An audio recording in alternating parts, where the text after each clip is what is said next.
ऐसा गांव जहां सभी लोग इकट्ठा होकर पंडित के आने का इंतजार कर रहे थे, क्योंकि गांव के एक लड़की के अंदर प्रेत आत्मा आ गई थी। तभी पंडित जी पूजा करके बाहर आए। तब लड़की का भाई पंडित से कहकर उसे बचाने के लिए कहता है, लेकिन पंडित को पता चल जाता है कि प्रेत आत्मा लड़की के अंदर नहीं बल्कि उसी के अंदर है, और वह एक मुट्ठी राख को उस लड़के के ऊपर फेंक देते हैं, जिससे लड़का हवा में उड़ने लगता है। और देखते ही देखते पंडित जी के दूसरे हाथ में अग्नि प्रज्वलित होने लगती है। फिर पंडित जी उस अग्नि से लड़के के अंदर की पिशाचिनी शक्ति को बाहर निकालने लगते हैं। असहनीय पीड़ा होने की वजह से प्रेत आत्मा पंडित के कमंडल में चली जाती है, और पंडित उस कमंडल को लेके वहां से चले जाते हैं, जहां वह अपने एक शिष्य के पास जाकर उससे कहते हैं कि अब समय आ गया है। फिर उनके शिष्य को दिखाया जाता है, जो अपने मरे हुए बजरंगी की आत्मा को जिंदा करने के लिए जंगलों से इन पत्तियों को तोड़ लेता है। फिर वह उन पत्तियों को जलती हुई कटोरी में डालता है। पत्तियों के गल जाने के बाद वह उसे पी जाता है। इसे पीते ही उसके शरीर में बदलाव होना शुरू हो गया, जिससे वह और भी शक्तिशाली हो जाता है। यह सब देखकर उसके गुरु भी आश्चर्यचकित हो जाते हैं। आखिर कौन है यह बजरंगी और क्या हुआ था? पिछले पार्ट में हमने देखा कि अघोरी अपनी दिव्य शक्तियों की मदद से सब कुछ देख लेता है। फिर वह शैतान से कहता है, तू जिसे अपवित्र करना चाहता था वो कोई साधारण लड़की नहीं बल्कि कृष्ण के भक्तों में से एक देव कन्या थी। तब शैतान अघोरी से कहता है, अगर तुम मुझे ठीक कर दो तो मैं तुम्हें वह खंजर दे दूंगा, नहीं तो आप उसे भूल जाओ। ये कहकर शैतान जैसे ही अपने प्राणों को त्यागने वाला था कि तभी अघोरी ने एक दिव्य कवच से उसकी आत्मा को कैद कर दिया। फिर कई वर्ष बीत जाने के बाद एक दिन रुद्र अपनी गर्लफ्रेंड के साथ उस गांव में आता है। तब पंडित रुद्र और लड़की से उनका नाम और गोत्र पूछते हैं। लड़की का नाम और गोत्र सुनते ही पंडित काफी परेशान होकर वहां से चले गए। घर जाकर उन्हें पता चला कि जिस नक्षत्र में कृष्णा का जन्म हुआ था उसी नक्षत्र में इस लड़की का भी जन्म हुआ है। ये लड़की कोई और नहीं बल्कि कृष्णा का पुनर्जन्म है। इसलिए पंडित रुद्र से कहता है कि तुम्हारी दोस्त के ऊपर जान का खतरा है। कि तभी अघोरी अपने आदमियों को भेजकर उस लड़की को किडनैप करवा लेता है। लड़की को देखते ही शैतान की आत्मा उसे पहचान जाती है कि यह कृष्णा ही है जिसे उसने श्राप दिया था। शैतान की आत्मा उसे पाने के लिए लड़की के पास आती है, लेकिन अघोरी उसे रोक देता है और उससे अपने खंजर के बारे में पूछता है। तब शैतान ने अघोरी को उस खंजर के बारे में बताया कि वह मेरे पैर की जांघ में है। फिर अघोरी उस खंजर को लेकर शैतान की आत्मा को मार देता है।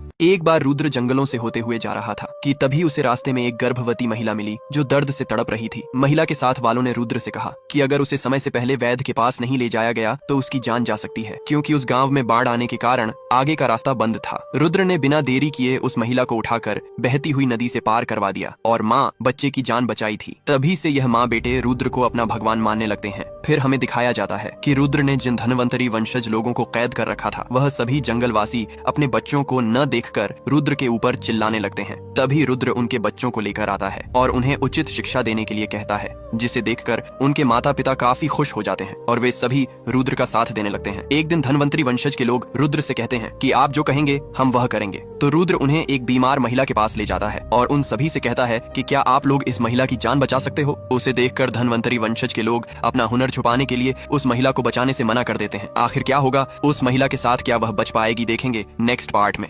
यह पंडित गांव वालों के साथ हनुमान जी की पूजा कर रहे थे कि तभी एक लड़का बजरंगी को बुलाने वहां पर आता है। जब बजरंगी उस बच्चे के साथ जा रहा था तभी अचानक उसके मुंह से खून की उल्टियां होने लगती हैं। ये सब देखकर धनवंतरी वंशज के लोग काफी हैरान हो जाते हैं और वह जल्द से दौड़कर बजरंगी को पकड़ते हैं और सभी लोग एक एक करके उसे ठीक करने के लिए अपने औषधियों को बनाने में जुट जाते हैं। ये देखकर बजरंगी के शिष्य और वहां पर आए पंडित जी भी हैरान रह जाते हैं। धीरे धीरे करके उन सभी ने एक औषधि की गोली बनाई और उसके रस को बजरंगी के मुंह में डाल दिया। फिर सभी अपने ईश्वर को याद करने लगते हैं। धीरे धीरे करके बजरंगी का शरीर ठीक होने लगता है। उसके बाद उन्होंने बजरंगी से बताया कि आपने गलती से जहरीली चीज खा ली थी। तब बजरंगी ने उनसे अपनी जान बचाने का कारण पूछा। तब उन्होंने बताया कि हम अपने भगवान को मरते हुए नहीं देख सकते हैं। इस पर बजरंगी ने कहा कि आप मुझे भगवान मानते हो और मेरी जान बचाने के लिए सभी एक हो गए। क्या तुम्हें उस बेजान महिला में कुछ नजर नहीं आता? आप लोगों का यह ज्ञान कई लोगों की जान बचा सकता है। उसके बाद सभी लोग उस महिला के घर की ओर जाकर कमरे को बंद कर लेते हैं और कुछ देर में वह महिला अपने पैरों पर चलती हुई बाहर आती है, जिसे देखकर सभी बहुत ही ज्यादा खुश हो जाती है।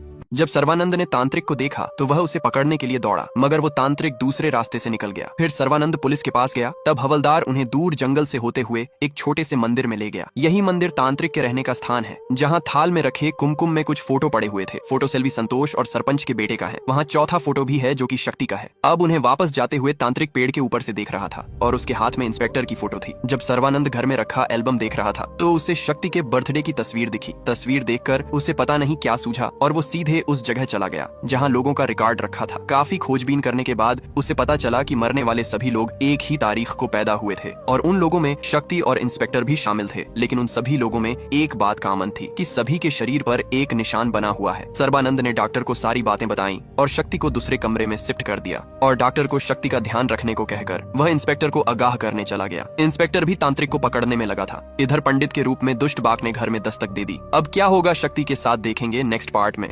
शैतान पंडित के वेश में घर आकर छोटी बच्ची से मिलने की जिद करने लगा, जहाँ डॉक्टर ने उसे अंदर आने की आज्ञा दे दी। शैतान के अंदर घुसते ही बिजली चली गई, पर माँ की आत्मा ने रास्ते में लाइट फेंक दिया, मगर शैतान कांच पर से चल के निकल गया, जहाँ वह सीधे बच्ची के कमरे की ओर जाने लगा। और तब डॉक्टर को शक हुआ तो उसने उसे रोकना चाहा, लेकिन तब तक शैतान कमरे में घुसकर दरवाजा बंद कर देता है। फिर वो बच्ची को मारने आगे बढ़ने लगा। तभी माँ की आत्मा ने भी अपना विकराल रूप दिखाना चालू कर दिया। शैतान उसके सामने कुछ नहीं था। फिर माँ की आत्मा ने पीछे से उसकी गर्दन पकड़ी और घसीट कर बाहर फेंक दिया, और शैतान दुम दबाकर भाग गया। इधर इंस्पेक्टर कुछ करता उससे पहले ही तांत्रिक ने राख फेंक कर उसे बेहोश कर दिया। फिर खींचकर एक जगह ले गया और उस पर तंत्र मंत्र करने लगा। तभी सर्बानंद भी वहाँ आ गया और उसने तंत्रिक को मारना चालू कर दिया। वो कहता रहा, मुझे छोड़ो, हमें उसे बचाना होगा। फिर अचानक इंस्पेक्टर का शरीर हवा में तैरने लगा। नीचे त्रिशूल गड़े हुए थे और इंस्पेक्टर का खेल खत्म। तांत्रिक ने थाने में शुरू से आखिरी तक की कहानी बताई। वह सभी लोगों को बचाने की कोशिश कर रहा था। अब 3 में से 2 लोगों को मारने के बाद अब शैतान केवल देव शक्ति से ही मार सकता था। इधर कोमा में पड़ी बच्ची को भी धीरे धीरे होश आने लगा और वह जाग गई। हनुमान जी को जन्म देने वाली माता